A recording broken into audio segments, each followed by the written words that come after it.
ಮಾವ ಇಲ್ಲ ವೇದಾನು ಇಲ್ಲೇ ಇದ್ದಾಳೆ. ಎಲ್ರೂ ಮಾತಾಡಿ ಅವಳ ವಿಷಯದಲ್ಲಿ ಒಂದು ನಿರ್ಧಾರ ತಗೊಂಡ್ರೆ ಒಳ್ಳೇದು ಅಂತ ನನಗನ್ಸ್ತಾ ಇದೆ. ಊಟ ಮಾಡೋ ಟೈಮಲ್ಲಿ ಏನಿದೆ ನಿಂದು ಅರ್ಜೆಂಟು? ಅಜ್ಜಿ ಅರ್ಜೆಂಟು ಅಂತಲ್ಲ, ನಿಮ್ಗೆ ಹೇಗೆ ಹೇಳೋದೋ ನನಗೆ ಅರ್ಥ ಆಗ್ತಾ ಇಲ್ಲ. ನಮ್ಮ ಕಂಪ್ನಿ ಸ್ಟಾಫ್ ಎಲ್ಲ ವೇದ ಬಗ್ಗೆನೇ ಮಾತಾಡ್ಕೋತಾ ಇದ್ದಾರೆ. ವೇದನ್ ಗಂಡ ಸರಿ ಇಲ್ವಂತೆ, ಏನೋ ಪ್ರಾಬ್ಲಮ್ ಅಂತೆ, ಅದಕ್ಕೆ ಇವಳು ಬಿಟ್ಟು ಬಂದಿದ್ದಾಳೆ ಅಂತ. ಇನ್ನು ಕೆಲವರು ವೇದನ್ ಗಂಡ ಸರಿಯಾಗೇ ಇದ್ದಾನೆ, ಇವಳದೇ ಏನೋ ಪ್ರಾಬ್ಲಮ್ಮು, ಅದಕ್ಕೆ ಇವಳನ್ನ ಮನೆ ಬಿಟ್ಟು ಓಡಿಸಿದ್ದಾರೆ ಅಂತ ಮಾತಾಡ್ಕೋತಾ ಇದ್ದಾರೆ. ಬರೀ ಆಫೀಸ್ ಸ್ಟಾಫ್ ಅಷ್ಟೇ ಅಲ್ಲ, ನನ್ನ ಫ್ರೆಂಡ್ಸು ಇದೇ ವಿಷಯ ಮಾತಾಡ್ತಾ ಇದ್ದಾರೆ, ರಿಲೇಟಿವ್ಸು ಇದೇ ವಿಷಯ ಮಾತಾಡ್ತಾ ಇದ್ದಾರೆ. ಸದ್ಯಕ್ಕೆ ಇದೇ ಹಾಟ್ ಟಾಪಿಕ್. ನಿಜಾನೇ, ನನ್ನ ಗಮನಕ್ಕೂ ಅದು ಬಂದು. ಹೌದೇನ್ರಿ? ನನ್ನ ಮುಂದೆ ಮಾತಾಡೋ ಧೈರ್ಯ ಯಾರಿಗೂ ಇಲ್ಲ. ಲೋಕ ಹೇಳಿದಾಗೆ ಎಲ್ಲ ಬೆನ್ನು ಹಿಂದೆ ಮಾತಾಡ್ಕೋತಾರೆ. ನಿಮಗೆ ಗೊತ್ತಲ್ಲ, ಜನಗಳ ನಾಲ್ಗೆ ಚಪಲ ಜಾಸ್ತಿ, ಹೆಂಗಾದ್ರೆ ನೋಡ್ಬಿಡುತ್ತೆ. ಏನು ಮಾಡೋಕ್ಕಲ್ಲ, ಅನುಭವಿಸ್ಕೊಂಡಿರ್ಬೇಕಷ್ಟೆ. ಆ ರೌಡಿ ಅವನ ಪಾಡಿಗೆ ಸುಮ್ಮನೆ ಇದ್ಬಿಟ್ಟಿದ್ರೆ ಇಷ್ಟೆಲ್ಲ ನೀವು ಸಾಕ್ತಾನೆ ಇರ್ಲಿಲ್ವೇನೋ. ಅವನು ಇನ್ನೊಂದು ಮದ್ವೆಗೆ ರೆಡಿ ಆಗಿದ್ಕೆ ಎಲ್ರೂ ಇವಳ ಕಡೆ ಬೆರಳು ಮಾಡಿ ತೋರ್ಸೋ ಹಾಗಾಗಿತ್ತು. ನಾನು ಹೊರಗಡೆ ಹೋದಾಗ ಕೇಳ್ಪಟ್ಟೆ. ತಕ್ಷಣ ನಾವು ಒಂದು ನಿರ್ಧಾರ ತಗೊಳ್ದೇ ಇದ್ರೆ ಮುಂದೆ ನಾವು ಮುಜುಗರ ಅನುಭವಿಸ್ಬೇಕಾಗತ್ತೆ. ಇದೆಲ್ಲ ತಪ್ಪಬೇಕು ಅಂದರೆ ವೇದ ಒಂದು ಒಳ್ಳೆ ನಿರ್ಧಾರಕ್ಕೆ ಬರಬೇಕು. ನಾನೀಗಾಗಲೇ ಒಂದು ನಿರ್ಧಾರಕ್ಕೆ ಬಂದಿದ್ದೀನಿ ಅಪ್ಪ. ಏನು ನಿರ್ಧಾರ ನಮ್ಮ? ನನಗೂ ಜನರು ಮಾತು, ನಿಮ್ಮ ಸಂಕಟ ಎಲ್ಲ ನೋಡಿ ಸಾಕಾಗ್ಬಿಟ್ಟಿದೆ. ಅದಕ್ಕೆ ನಿಮಗೆ ಯಾರಿಗೂ ಮುಜುಗರ ಆಗದಿರೋ ಹಾಗೆ ನಾನು ನಿರ್ಧಾರಕ್ಕೆ ಬಂದಿದ್ದೆ. ಏನ್ ನಿರ್ಧಾರ ವೇದ? ನೋಡಮ್ಮ ವೇದ, ನೀನು ವಿದ್ಯಾವಂತ, ಬುದ್ಧಿವಂತ. ಏನೇ ನಿರ್ಧಾರ ತಗೊಂಡ್ರು ಚೆನ್ನಾಗಿ ಯೋಚನೆ ಮಾಡಿ ಈ ಮನೆ ಪ್ರತಿಷ್ಠೆನ ಗಮನದಲ್ಲಿಟ್ಕೊಂಡು ನಿರ್ಧಾರ ಮಾಡಿರ್ತೀಯ ಅನ್ನೋ ನಂಬಿಕೆ ನನಗೆ ಚೆನ್ನಾಗಿದೆ. ನಿನ್ನ ನಿರ್ಧಾರಕ್ಕೆ ನನ್ನ ಸಹಕಾರ ಸಹಮತ ಎರಡೂ ಇದೆ. ಏನಮ್ಮ ನಿನ್ನ ನಿರ್ಧಾರ? ಅಪ್ಪ, ನಾನು ಅಮೆರಿಕಾಗೆ ವಾಪಸ್ ಹೋಗ್ಬಿಡ್ತೀನಿ.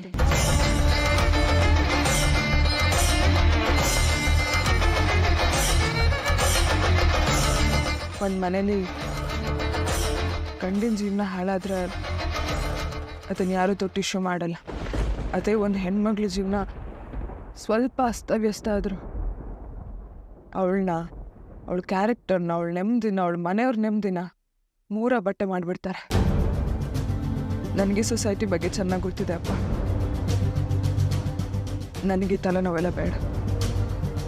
ನನ್ನಿಂದ ನಿಮಗೂ ತಲೆನೋವು ಬೇಡ. ಅದಕ್ಕೆ ನಾನು ಈ ನಿರ್ಧಾರಕ್ಕೆ ಬಂದಿದ್ದೀನಿ.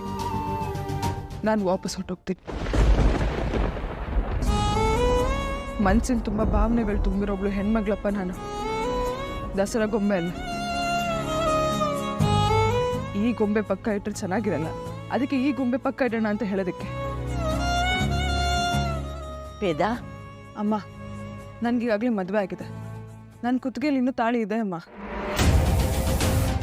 ಗಂಡ ದೂರ ಆಗಿದ್ದಾನೆ. ಅವ್ನು ಇನ್ನೊಂದು ಮದುವೆ ಆಗೋದಕ್ಕೆ ನಿಂತ್ಕೊಂಡಿದ್ದಾನೆ. ಅದಕ್ಕೆ ನಾನು ಅವನ ದಾರಿಯಲ್ಲಿ ಹೋಗಿ ನಾನು ಇನ್ನೊಂದು ಮದುವೆ ಆಗಬೇಕು ಅಂತ ಏನಿಲ್ಲ ಅಲ್ವಾ? ಇಲ್ಲಿರೋರೆಲ್ಲ ವೆಲ್ ಎಜುಕೇಟೆಡ್ ಪೀಪಲ್, ವ್ಯಕ್ತಿ ಸ್ವಾತಂತ್ರ್ಯದ ಬಗ್ಗೆ ಆಳವಾಗಿ ಅರಿವಿರೋರು.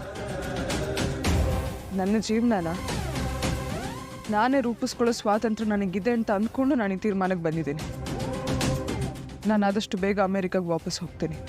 ನನ್ನಿಂದ ನಿಮ್ಮೆಲ್ರಿಗೂ ನೋವಾಗಿದೆ, ಅವಮಾನ ಆಗಿದೆ. ಅದಕ್ಕೆ ದಯವಿಟ್ಟು ಕ್ಷಮೆ ಇರಲಿ. ವೇದ, ಅಲ್ಲಮ್ಮ,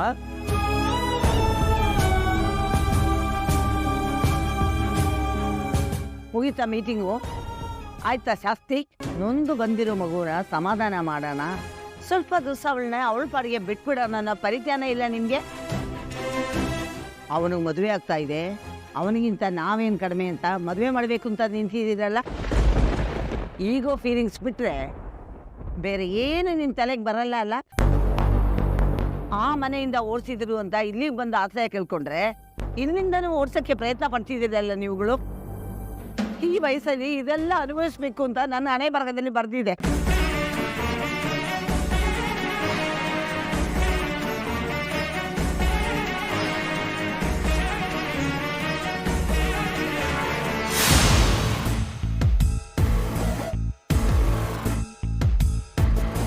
ವೇದ,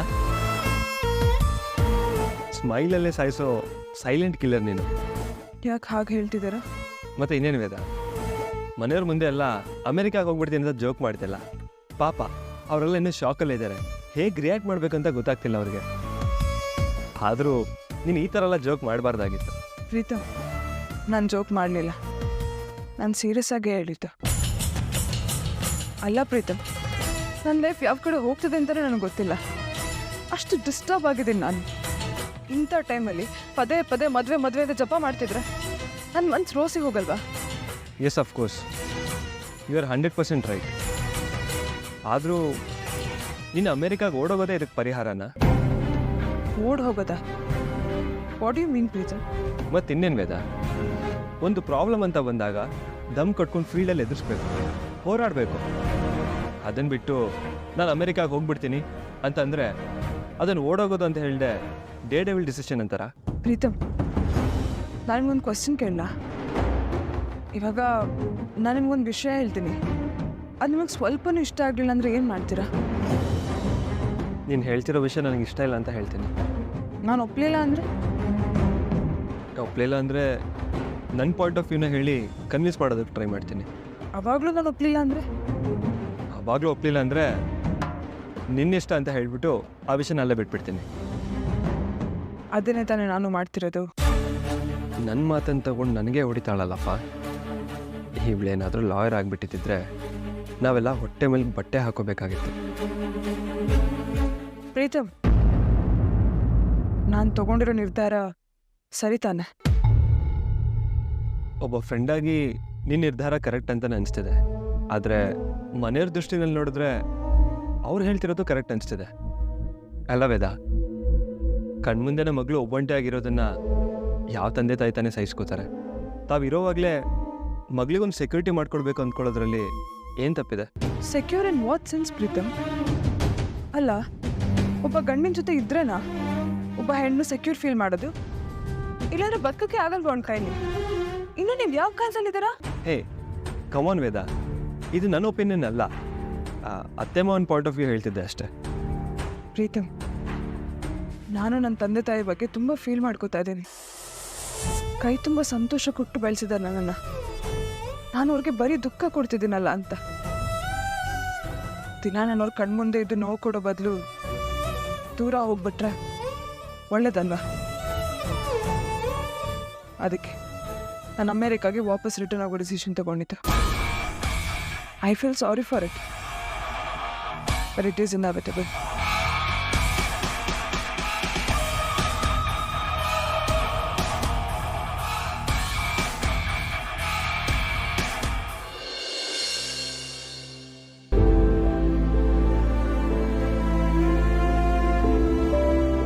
ವಿಕ್ರಮ್, ಟೈಮ್ ಆಯ್ತು ನೋಡಿ, ಮನೆಗೆ ಹೋಗಿ. ಮನೆಗೂ ಏನು ಮಾಡೋದು? ನನಗೆ ಈ ಮದುವೆ ಇಷ್ಟ ಇಲ್ಲ ಅಂತ ಇಷ್ಟು ಸಾರಿ ಬಾಯಿ ಪಡ್ಕೊಂಡ್ರು ನನ್ನ ಮಾತು ಕೇಳಲ್ವೇ? ಬಲವಂತವಾಗಿ ನಮ್ಮಮ್ಮ ನನ್ನ ತಗಲಾಕ್ಸಿದ್ದಾರೆ. ಅವ್ರ ಉತ್ಸಾಹ ನೋಡಿದ್ರೆ ಏನು ಮಾಡೋದು ಗೊತ್ತಾಗ್ತಿಲ್ಲ. ಒಂದು ಅದಕ್ಕೆ ನಾನು ತಲೆ ಚಚ್ಕೋಬೇಕು, ಅಥವಾ ನನ್ನ ಕೈಲಿ ಏನು ಮಾಡೋಕ್ಕಾಗಲ್ಲ ಅಂತ ನಾನೇ ಏನೋ ತಗೊಂಡು ತಲೆ ಚಚ್ಕೋಬೇಕು ಅಷ್ಟೇ. ಹೇಯ್, ನಿಜ ಹೇಳಿ, ನಿನಗೆ ಗುಂಡೆಟ್ ಬಿದ್ದಾಗ ನಿನ್ನ ಕಾಪಾಡಿದ ವೇದ ತಾನೆ? ಲೋ, ಇಡೀ ಪೊಲೀಸ್ ಡಿಪಾರ್ಟ್ಮೆಂಟ್ ನಿನ್ನ ಕಣ್ಣಿಗೆ ಎಣ್ಣೆ ಬಿಟ್ಕೊಂಡು ಹುಡುಕ್ತಾ ಇತ್ತು. ಸಾಲದಕ್ಕೆ ದುಶ್ಮನ್ಗಳು ಕೂಡ ಇದೇ ಒಳ್ಳೆ ಟೈಮು ಹಾಕ್ಬಿಡೋಣ ಅಂತ ಕಾಯ್ತಾ ಇದ್ರು. ಇಷ್ಟೆಲ್ಲ ರಿಸ್ಕ್ ಗೊತ್ತಿದ್ರು ಧೈರ್ಯವಾಗಿ ನಿನ್ನ ಕಾಪಾಡಿದ್ದು ವೇದನಾ? ಬುಲೆಟ್ ತೆಗೆದು ಡಾಕ್ಟರ್ ಅವಳೆ ಅಯ್ಯ ನಿನ್ನ ಅಲ್ಲ ಕಣೋ, ಪ್ರಾಣ ಒತ್ತೆ ಇಟ್ಟು ಕಾಪಾಡಿರಂತ ಆ ಹುಡುಗಿ ಕಾಲ ಕಣ್ಣು ಒತ್ಕೊಂಡು ಬದುಕದ್ಬಿಟ್ಟು ಇಲ್ಲಿ ಓಡ್ ಬಂದೆ ಮಾಡ್ತಾ ಇದೆಯಲ್ಲ. ವಿಕ್ರಮ್, ಈಗಲೂ ಚಾನ್ಸ್ ಇದೆ ಕಣ. ಮದರ್ ಸೆಂಟಿಮೆಂಟು ಅಂತ ನಿನ್ನ ಲೈಫ್ನ ಫುಟ್ಪಾತ್ ಮಾಡ್ಕೋಬೇಡ. ವೇದನ್ ಬಿಡ್ಬೇಡ ಕಣ. ಆ ಹುಡುಗಿ ನಿನ್ನ ಪಾಲಿನ ಅದೃಷ್ಟ ದೇವತೆ ಕಣ. ನೋಡ, ನಿನ್ನ ಫೀಲಿಂಗ್ಸ್ನ ನಿನ್ನ ಪರವಾಗಿ ಬೇಕಾದ್ರೆ ಆ ವೇದನ ಹತ್ರ ನಾನು ಮಾತಾಡ್ತೀನಿ. ಹೆಂಗಾದ್ರೂ ಮಾಡಿ ಒಂದು ಹಾಕ್ಬಿಟ್ರು. ಏಯ್, ನನ್ನ ಮಾತು ಕೇಳೋ. ಮದುವೆ ನಡೀಲಿಲ್ಲ ಅಂದ್ರೆ ಅಮ್ಮ ಏನಾದರೂ ಮಾಡ್ಕೊಂಡ್ಬಿಡ್ತಾರೆ ಕಂಡ್ರ. ಲೋ, ಅಮ್ಮಂಗೆ ಏನಾದರೂ ಹೇಳಿ ಸಮಾಧಾನ ಮಾಡೋಣ ಕಣೋ. ಯಾರು ಒಪ್ಪಲ್ಲ ಕಂಡ್ರ. ನನಗೂ ಹೇಳಿ ಹೇಳಿ ಸಾಕಾಗೋಯ್ತು. ಪ್ರೀತಿ ಮುಖ್ಯ, ಅಮ್ಮ ಮುಖ್ಯ ಅಂತ ಕೇಳಿದ್ರೆ ಏನು ಉತ್ತರ ಕೊಡ್ತೀರಾ? ಮನ್ಸಾಚಿ ಮುಟ್ಕೊಂಡು ಹೇಳ. ಸರಿ ಕಣ, ಆಯ್ತು, ನೀನು ಹೇಳೋದೇ ಕರೆಕ್ಟ್. ಮುಂದಿನ ದಾರಿ ಏನು? ಗೊತ್ತಿಲ್ಲ ಕಣ್ರ. ಏಯ್, ಒಂದು ನಮ್ಮ ಬದುಕಿನ ಬಗ್ಗೆ ನಾವೇ ತೀರ್ಮಾನ ತಗೋಬೇಕು. ಇಲ್ಲ ನಮಗೆ ಸ್ನಾನ ಇಲ್ವಾ? ದೊಡ್ಡವ್ರು ಹೇಳ್ದಂಗಾದ್ರೂ ಕೇಳಿ ಸಾಯ್ಬೇಕು. ಅದನ್ನು ಮಾಡಲ್ಲ ಇದನ್ನು ಮಾಡಲ್ಲ ಅಂದರೆ ಸರಿನಪ್ಪ, ಅಮ್ಮನ್ ಮತ್ ಮೀರಲ್ಲ ಅಂದ್ರೆ ಕಡೆ ಪಕ್ಷ ಸಾಕ್ಷಿಗಾದ್ರೂ ನಿಯತ್ತಾಗಿರೋ. ಹೀರೋ, ಕರೆಕ್ಟ್ ಟೈಮ್ಗೆ ಎಂಟ್ರಿ ಕೊಟ್ಬಿಡ್ತಾಳೆ ಇವಳಂತೂ. ಎಲ್ರು ಏನ್ ಮಾಡ್ತಿದ್ದೀರಾ? ನಿನ್ನ ಬಗ್ಗೆನೇ ಮಾತಾಡ್ತಾ ಇದ್ವು ಅಮ್ಮ. ಮದುವೆ ಹತ್ರ ಇದೆ, ಇಲ್ಲಿ ಯಾಕೋ ಇದೆಯಾ, ಆಗ್ಬೇಕಾಗಿರೋ ಕೆಲಸ ನೋಡು ಅಂತ. ನೋಡಿ ಅಂಕಲ್, ನಿಮ್ಗಿರೋ ಬುದ್ಧಿ ಇವನ್ಗೂ ಇಲ್ಲ. ಇನ್ನು ಧಾರೆ ಸೀರೆ ತಗೋಬೇಕು, ಇವನಿಗೆ ಬಟ್ಟೆ ತಗೋಬೇಕು, ಉಂಗ್ರ, ವಾಚು, ಬ್ರೇಸ್ಲೆಟು, ಇನ್ನು ಎಷ್ಟು ಕೆಲಸ ಇದೆ ಗೊತ್ತಾ? ಯಾವ್ದಕ್ಕೂ ಬರಲ್ಲ ಅಂತ ಹಠ ಮಾಡ್ಕೊಂಡ್ ಕೂತಿದ್ದಾನೆ ಇವನು. ನಾಯಕರು ಹೇಳಿದ್ರಲ್ಲ ಸೀರೆ ತಗೊಳಕ್ ಹೋಗುವಂತ ಇವನ್ಗೆ. ಹೂನಪ್ಪ, ನೀನು ಮನೆಗೆ ಹೋಗಿರು, ನಾನು ರೆಡಿ ಆಗ್ಬಿಟ್ಟು ಫೋನ್ ಮಾಡ್ತೀನಿ ಅಂತ ನೈಸ್ ಮಾಡಿ ಎಸ್ಕೇಪ್ ಆಗ್ಬಿಟ್ಟ. ಇಂಥ ಕೆಲಸ ಏನೋ ಮಾಡೋದು? ಸರಿ ಬಿಡು, ಹೋಗ್ಲಿ, ನಾಳೆ ಆದ್ರೂ ಹೋಗೋಣ. ನೀನು ಎಷ್ಟೊತ್ತಿಗೆ ರೆಡಿ ಇರ್ತೀಯ ಅಂತ ಹೇಳು, ನಾನೇ ನನ್ನ ಆಟೋದಲ್ಲಿ ಕರ್ಕೊಂಡು ಹೋಗ್ತೀನಿ. ಅಮ್ಮ ಇದ್ದಾರೆ, ಅತ್ತಿಗೆ ಇದ್ದಾರೆ, ಅವ್ರ ಜೊತೆ ಏನು ಮಾಡಬೇಕೋ ಮಾಡೋದು. ಮದ್ವೆ ಗಂಡು ನೀನಪ್ಪ, ಅವರಲ್ಲ. ಏಯ್, ಇದರೆಲ್ಲ ನನಗೆ ಇಂಟ್ರೆಸ್ಟ್ ಇಲ್ಲ ಕಣೆ. ಇಷ್ಟ ಇದ್ರೆ ಮದುವೆ ಆಗು, ಇಲ್ಲಾಂದ್ರೆ ಹೋಗ್ತಾ ಇರು. ನೋಡು ಅಂಕಲ್, ಹೇಗ್ ಮಾತಾಡ್ತಾನೆ ಇವನು. ನಾನು ಹಾಗೆ ಮಾತಾಡೋದು ಕಣೆ. ಏನಿವಾಗ ಹೋಗ್ತೇ ಮೊದಲು? ಸಾಕ್ಷಿ, ಇವನು ಯಾವುದೋ ವಿಷಯಕ್ಕೆ ಅಪ್ಸೆಟ್ ಆಗಿದೆ. ಬೆಳಗ್ಗೆ ಮಾತಾಡೋಣ, ಈಗ ನಡೆಯ. ಹೀರೋ, ಏಯ್, ಹೋಗ್ತೀಯಲ್ಲೋ? ಹೋಗಿ ಅಲ್ಲಿಂದ.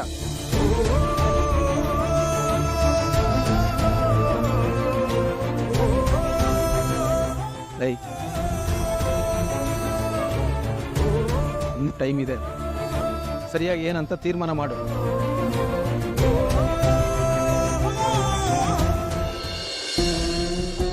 ಪ್ರೀತು, ಪ್ರೀತು, ಹೇ, ಯಾಕೋ ಹೇಳ್ತಾ ಇದ್ಯಾ? ಸಮಾಧಾನ ಮಾಡ್ಕೊಳ್ಳೋ. ಹೇಗೆ ಸಮಾಧಾನ ಮಾಡ್ಕೊಳ್ಳಿಕ್ಕ? ನಾನು ಇಷ್ಟಪಡೋದು ನನಗೆ ಸಿಗದೇ ಇಲ್ವಕ್ಕ?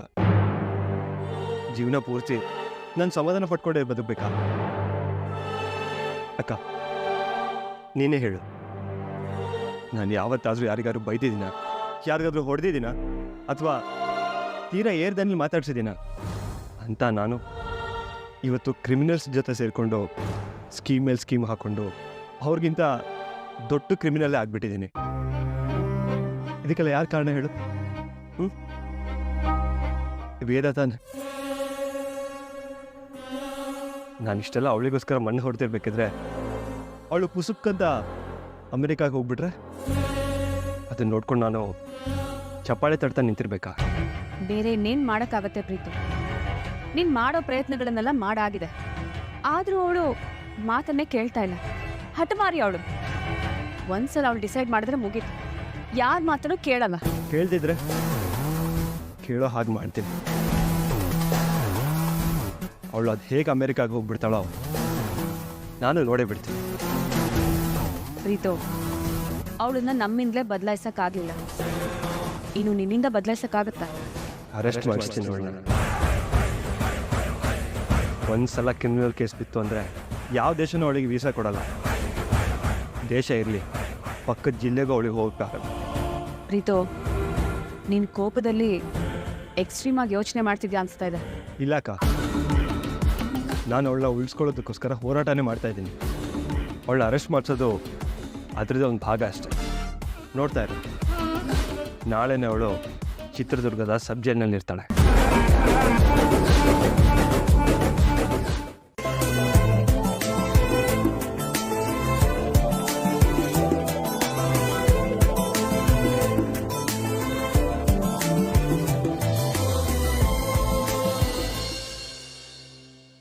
ಅದ ಗಾಡಿ ಅದ ಸೂರು ದಿನವೆಲ್ಲ ಬೇಜಾರು ತಿಥಿ ಒತ್ತಿ ನಿಟ್ಟುಸಿರು ಎದೆಯಾಗ ಚೂರು ಚೂರು.